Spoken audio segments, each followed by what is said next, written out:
Puji nama Tuhan, Bapak Ibu Saudaraku. Mari bersama-sama kita memuji menyembah Tuhan saat ini. Kami percaya Tuhan, Kau Allah kami yang sanggup, Kau kekuatan kami. Terima kasih Yesus. Kekuatan di hidupku, ku dapat di dalam-Mu. Kau teguhkan hatiku, tiada yang mustahil bagimu.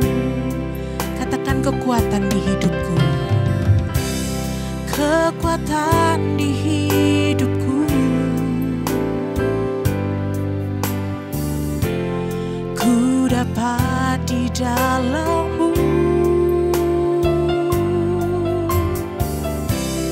Kau teguhkan hatiku, tiada yang mustahil bagimu.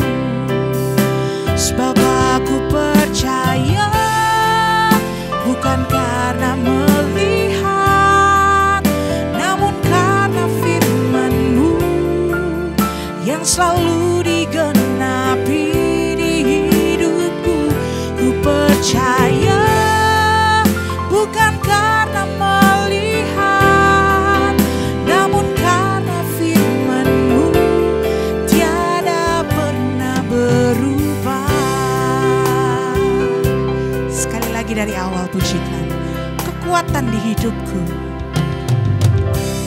kekuatan di hidupku,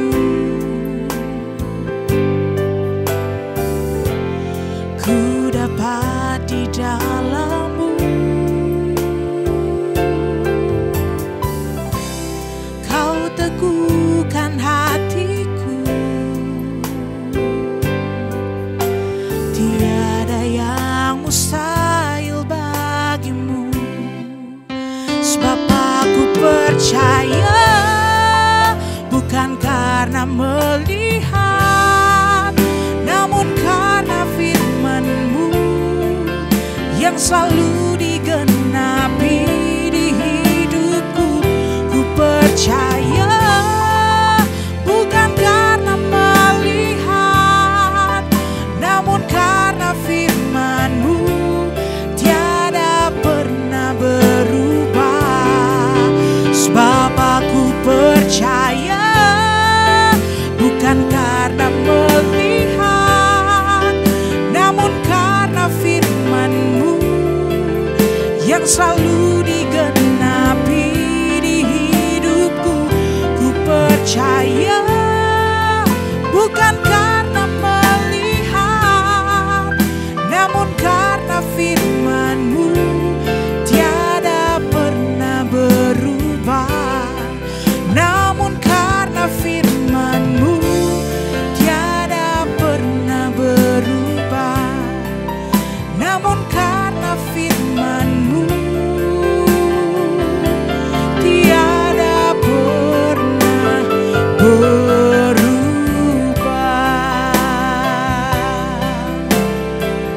Haleluya. Sungguh kami percaya Tuhan.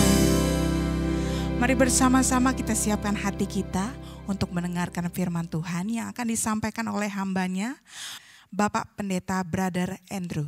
Tempat dan waktu kami persilahkan. Mari kita berdoa bersama-sama untuk firman Tuhan ini. Bapa dalam surga, kami bersyukur, terima kasih sekali untuk kebaikan-Mu yang selalu melimpah dalam kehidupan kami. Terima kasih Bapa, kami bersyukur kami punya Allah yang maha dahsyat, yang menjamin kehidupan kami sehingga kami tidak perlu takut dan khawatir akan apapun juga. Karena bersama dengan Kau, kami selalu menang.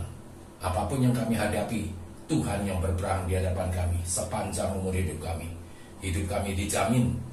Apapun yang kami jalani saat-saat ini, Allah tetap turut bekerja untuk mendatangkan kebaikan bagi kami. Terima kasih Bapa. Kami sangat butuh akan firman-Mu, karena firman-Mu terang bagi jalan kehidupan kami. Firman-Mu jaminan dalam kehidupan kami. firman-Mu adalah segala-galanya bagi kami. Terima kasih Tuhan, kami siap mendengarkan kebenaran firman-Mu dan melakukannya sepanjang umur hidup kami. Terima kasih Bapa. Di dalam nama Tuhan Yesus kami sudah berdoa dan bersyukur. Haleluya. Amin.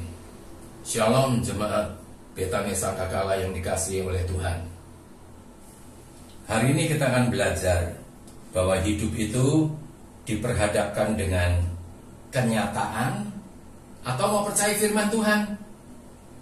Nah, kebanyakan manusia lebih senang kenyataan daripada firman Tuhan. Sedangkan kenyataan itu semu, firman Tuhan itu yang benar. Nah, makanya hari ini kita belajar. Pada waktu itu orang Israel tinggal satu langkah lagi, mereka masuk ke tanah perjanjian. Tapi Tuhan tes.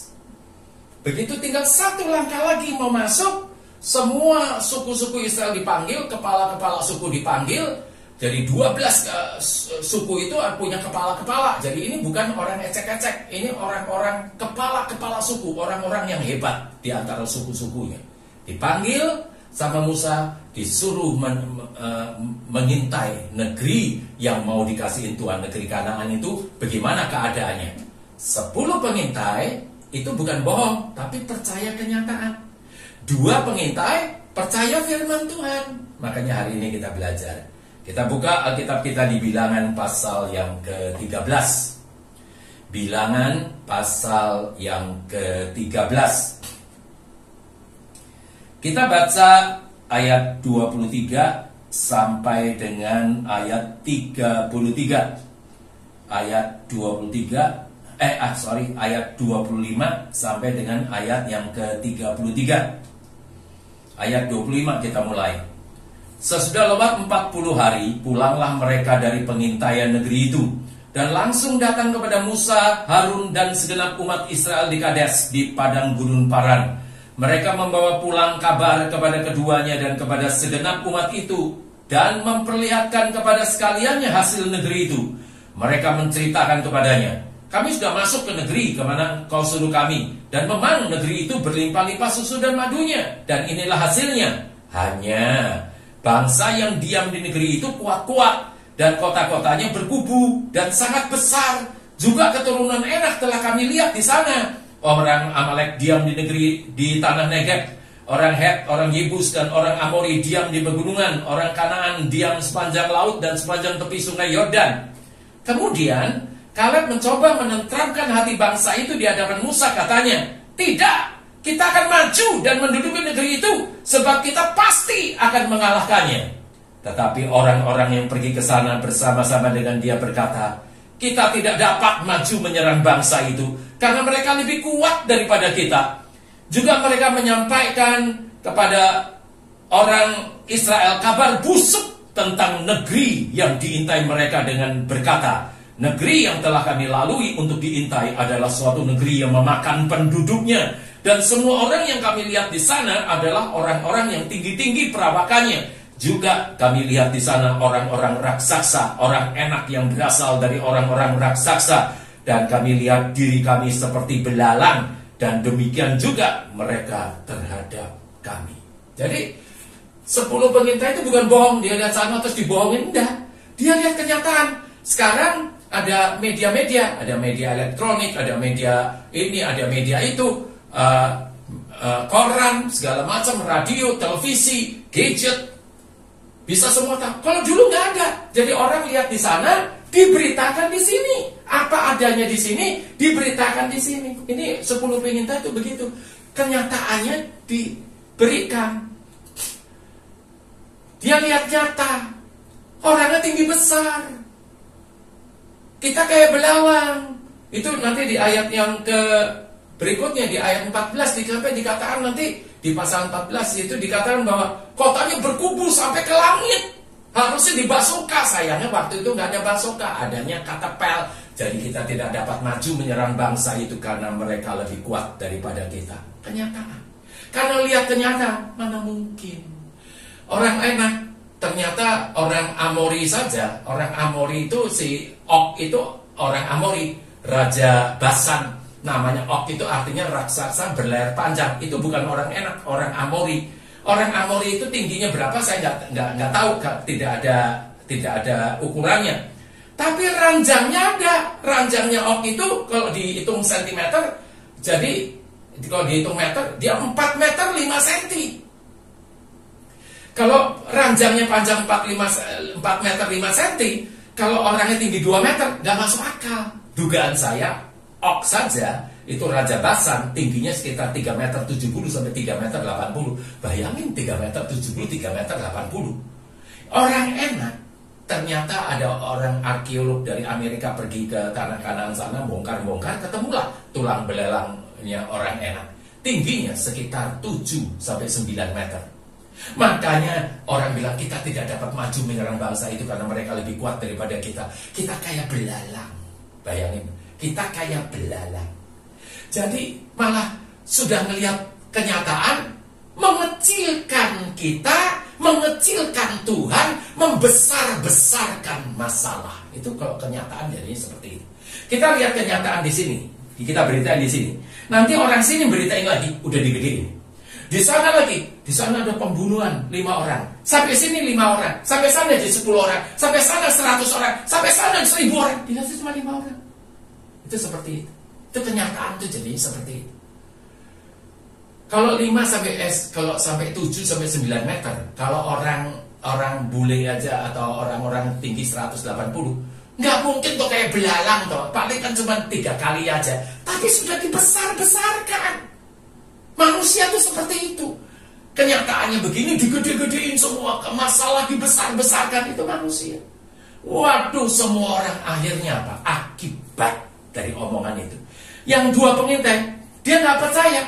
Orang mau tinggi besar mau apa? Bahwa bersama dengan Tuhan kita makan habis, kita habisi mereka, kita pasti bisa masuk, kita pasti menang. Tapi sayang, manusia lebih suka kabar kenyataan daripada kabar firman Tuhan. Lebih suka dunia dalam berita daripada surga dalam berita. Lebih suka koran, televisi daripada baca Alkitab. Itu manusia. Maka harus jadi manusia ciptaan yang baru. Kita lihat sekarang akibat dari omongan-omongan ini. Akibatnya apa terhadap orang Israel? Kita buka di Bilangan pasal yang ke-14. Judulnya pemberontakan umat Israel. Sesudah mereka mendengar apa yang dikatakan 10 pengintai itu. Sekarang kita baca ayat 1 sampai dengan ayat yang ke-10. Bilangan 14 ayat 1 sampai dengan 10. Lalu segenap umat itu mengeluarkan suara nyaring, dan bangsa itu menangis pada malam itu. Bersungut-sungutlah semua orang Israel kepada Musa dan Harun, dan segenap umat itu berkata kepada mereka, sekiranya kami mati di tanah Mesir atau di padang gurun ini, mengapakah Tuhan membawa kami ke negeri ini supaya kami tewas oleh pedang, dan istri serta anak-anak kami menjadi tawanan? Bukankah lebih baik kami pulang ke Mesir? Dan mereka berkata seorang kepada yang lain, baiklah, kita mengangkat seorang pemimpin lalu pulang ke Mesir. Lalu sujudlah Musa dan Harun di depan mata seluruh jemaah Israel yang berkumpul di situ. Tetapi Yosua bin Nun dan Kaleb bin Yefune yang termasuk orang-orang yang telah mengintai negeri itu menggoyahkan pakaiannya dan berkata kepada segenap umat Israel, negeri yang kami lalui untuk diintai itu adalah luar biasa baiknya. Jika Tuhan berkenan kepada kita, maka Ia akan membawa kita masuk ke negeri itu dan akan memberikannya kepada kita suatu negeri yang berlimpah-limpah susu dan madunya. Hanya janganlah memberontak kepada Tuhan, dan janganlah takut kepada bangsa negeri itu, sebab mereka akan kita telan habis. Yang melindungi mereka sudah meninggalkan mereka, sedang Tuhan menyertai kita. Janganlah takut kepada mereka. Ayat 10. Lalu segenap umat itu mengancam hendak melontari kedua orang itu dengan batu. Tetapi tampaklah kemuliaan Tuhan di kemah pertemuan kepada semua orang Israel. Kita lihat hasil daripada kenyataan membuat takut. Semuanya jadi pada takut. Nanti ada berita-berita di TV ngomong kepada keluarga kita, keluarganya ketakutan semua tuh. Kalau sampai kejadian di Indonesia, kalau begini, kalau begitu, udah ketakutan dulu. Sama kayak orang Israel, belum berperang, cuma disuruh mengintai. Bagaimana? Orang yang tinggi besar, kotanya berkubu sampai ke langit. Kita tidak dapat maju menyerang bangsa itu karena mereka lebih kuat daripada kita. Belum berperang, sudah kalah. Kenapa, saudaraku? Karena saya bisa mengerti karena mereka ini orang Israel ini 430 tahun tinggal di Mesir. Jadi apa? Budak. Dari turun-temurun 430 tahun. Jadi budak. Mentalnya, mental budak. Makanya hari ini kita harus punya apa? Mental pemenang, mental juara. Harusnya begitu, punya mental tuh, mental yang kuat, karena mental itu mempengaruhi iman. Ini mereka sudah lihat Tuhan, dikasih firman, melihat Tuhan ngadain ajaib, ngadain tanda ajaib dan mujizat. Tidak percaya. Kenapa? Mentalnya, mental budak. Makanya hari ini kita harus punya mental pemenang. Jangan mental pecundang. Belum perang, sudah kita tidak dapat maju menyerang bangsa itu karena mereka lebih kuat daripada kita. Sedangkan kita lihat nanti yang kedua, mereka ini nanti sudah dihabisi, terus zamannya Joshua, itu anak-anak mereka menghadapi hal yang sama, menang, nggak ada yang mati malah, karena Tuhan yang berperang. Makanya kita harus percaya firman Tuhan, jangan percaya kenyataan. Dokter bilang, ini gimana nih, sudah kena penyakit kronis yang sudah tidak ada obatnya. Kita percaya omongannya dokter? Atau mau percaya? Dokter dia calon dokter yang mengatakan bilur-bilurnya telah menyembuhkan kita. Mau percaya yang mana? Percaya dokter? Ya sudah, selesailah sudah. Tapi kalau kita mau percaya pada firman Tuhan, kita jadi pelaku firman dan kita mau jadi mempercayai firman Tuhan, bilur-bilur Yesus menyembuhkan semua sakit penyakit yang dulu ada, yang sekarang ada, apapun yang akan ada, tetap sembuh melalui bilur-bilur Yesus. Tidak terbatas, dokter dan obat terbatas. Sampai hari ini masih ada banyak penyakit yang tidak bisa disembuhkan oleh obat dan dokter apapun tidak bisa menyembuhkan. Hanya Yesus yang bisa melalui bilur-bilurnya menyembuhkan kita. Makanya sekarang percaya, jangan sampai kayak gini. Makanya saya bersyukur saya dilatih sama orang tua saya. Saya punya orang tua yang terbaik di muka bumi. Buat saya, buat saudara ya orang tuanya masing-masing. Mami saya selalu mengatakan, bersama dengan Tuhan pasti bisa.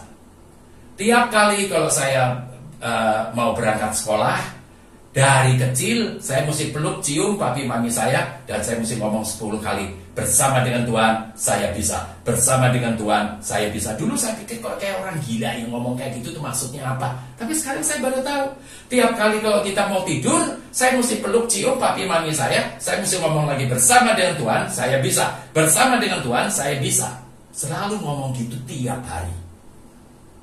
Sampai pada suatu hari, waktu itu saya kelas 5 SD, saya bikin PR. Saya bangun tidur jam 4 sore, mandi, terus saya bikin PR. Saya duduk di sini, mami saya duduk di kepereng saya sebelah situ. Mami saya jahit. Saya masih ingat kok, mesin jahitnya warnanya hijau, mereknya Singer. Kalau sekarang Singer yang sekarang tinggal pencet langsung jalan. Dulu digenjot, jerak.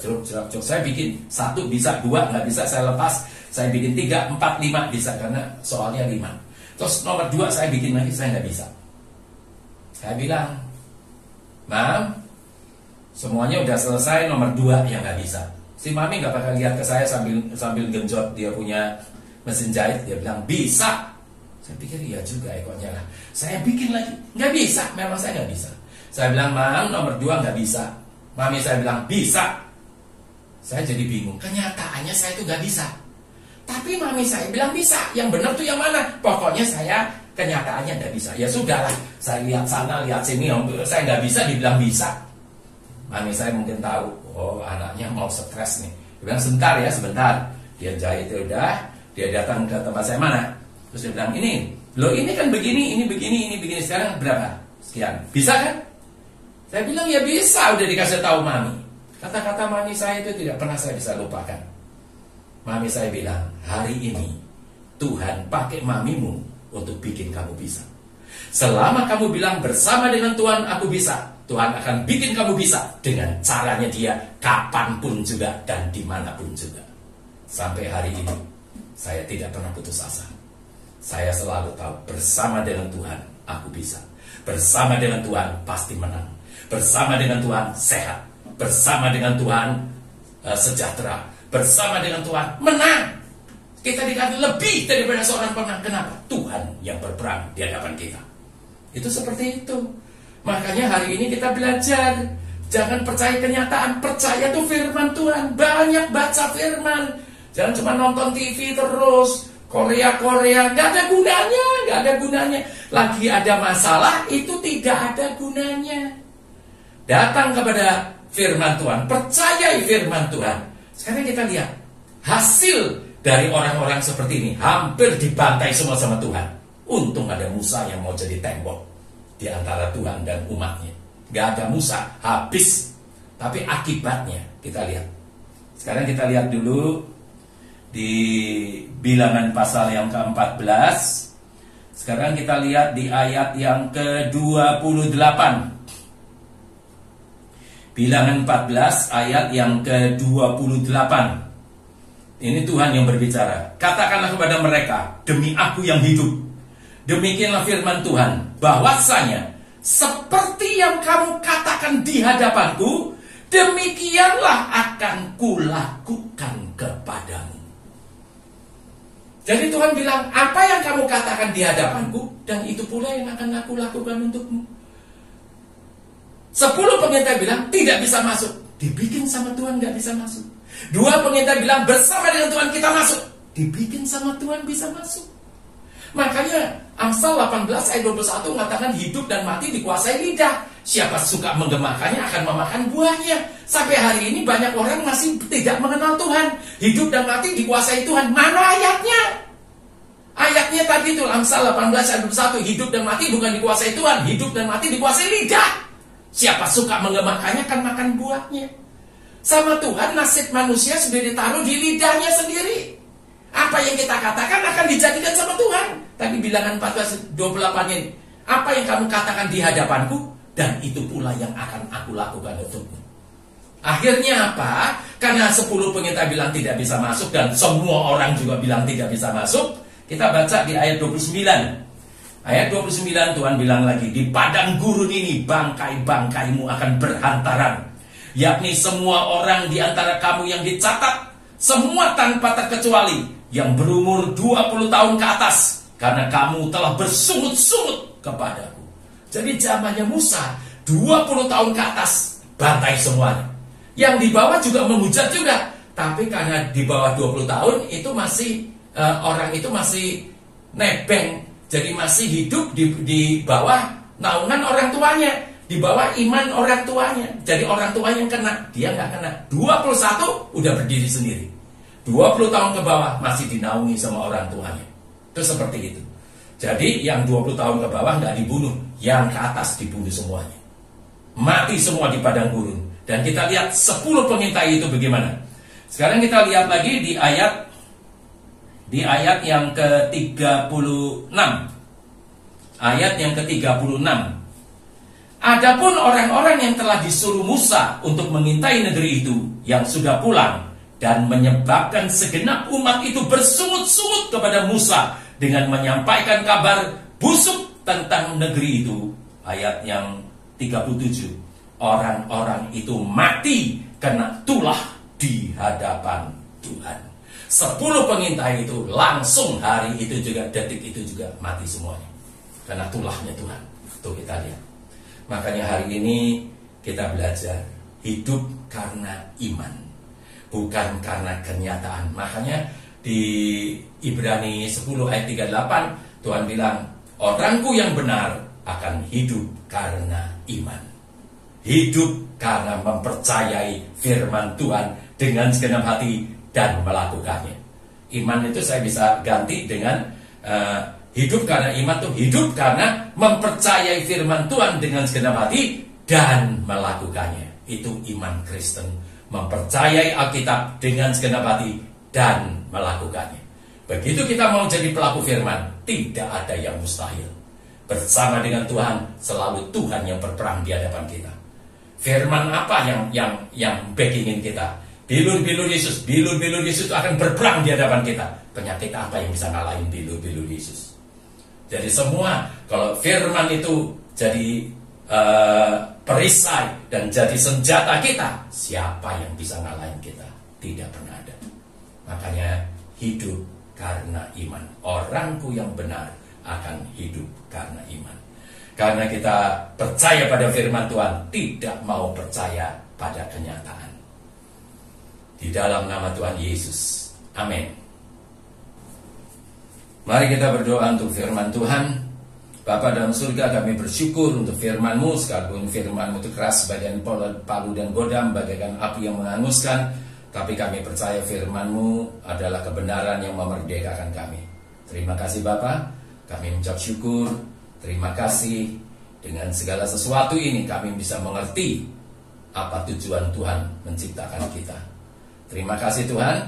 Kami sekali lagi mengucap syukur untuk segala sesuatu yang sudah Kau berikan dalam kehidupan kami. Terima kasih untuk rencana-Mu, terima kasih untuk kebaikan-Mu, terima kasih untuk segala sesuatu yang telah Kau lakukan di kayu salib untuk kami, sehingga kami sungguh-sungguh tidak terkalahkan. Bersama dengan Kau Tuhan, hidup kami dijamin. Terima kasih Bapa. Kami mengucap syukur sekali lagi. Di dalam nama Tuhan Yesus kami bisa berdoa dan bersyukur. Haleluya. Amin. Bapa di sorga, sempurnakanlah ibadah kami dan berikan kami kekuatan untuk melakukan firman-Mu tadi ya Bapa. Mari kita buka kedua tangan kita.